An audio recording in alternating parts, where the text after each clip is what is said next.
King Charles reacts strongly to Prince Harry's spare treatment, from a chilly call to getting kicked out. King Charles's relationship with Prince Harry deteriorated following the self-exiled royal's bombshell memoir, it's been reported.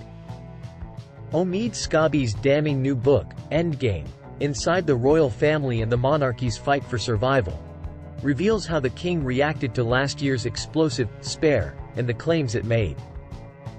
It left relations between Harry and Meghan and the rest of the royal family at an all-time low after the book came out in January of this year, and was at a time when Charles had been monarch for less than a year.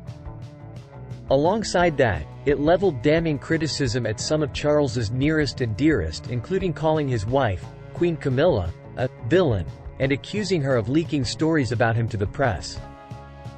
In it, Harry also described Prince William as his nemesis, despite being his once trusted ally.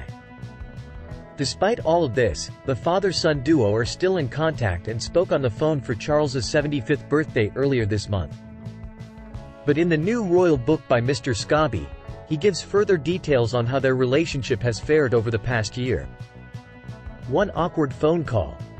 In Endgame, Mr. Scobie writes that before Spare, the infamous memoirs, was due to be published, Harry reached out to his father.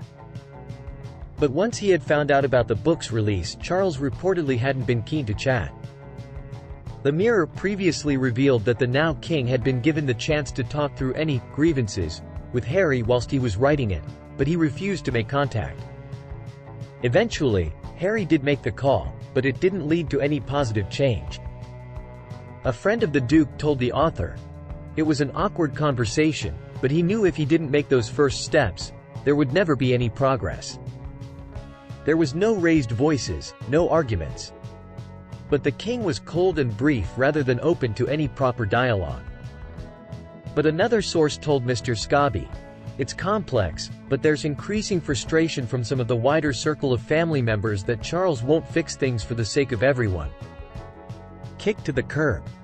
Shortly after Spare hit bookshelves and caused chaos amidst the firm with its allegations, King Charles evicted the Sussexes from Frogmore Cottage, the property the late Queen had given to them after their wedding. Even though they now lived in Montecito, California, the couple used the cottage when they were back in the UK. They did this during the Platinum Jubilee and Queen Elizabeth's funeral last year. But Mr. Scobie wrote that the final blow was when the cottage was promptly offered to disgraced Prince Andrew after they had moved out. The author wrote this was undoubtedly a slight against the Sussexes. Uninvited to birthday party. Despite not being working royals, the Duke and Duchess of Sussex are often invited to the larger royal events.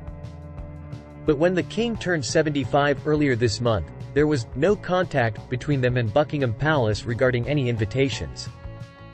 Harry and Charles did share a phone call, and Meghan was said to have sent an adorable video of Prince Archie and Princess Lilibet singing happy birthday to their granddad. However, the birthday and all was thought to be a more relaxed affair than recent ones though.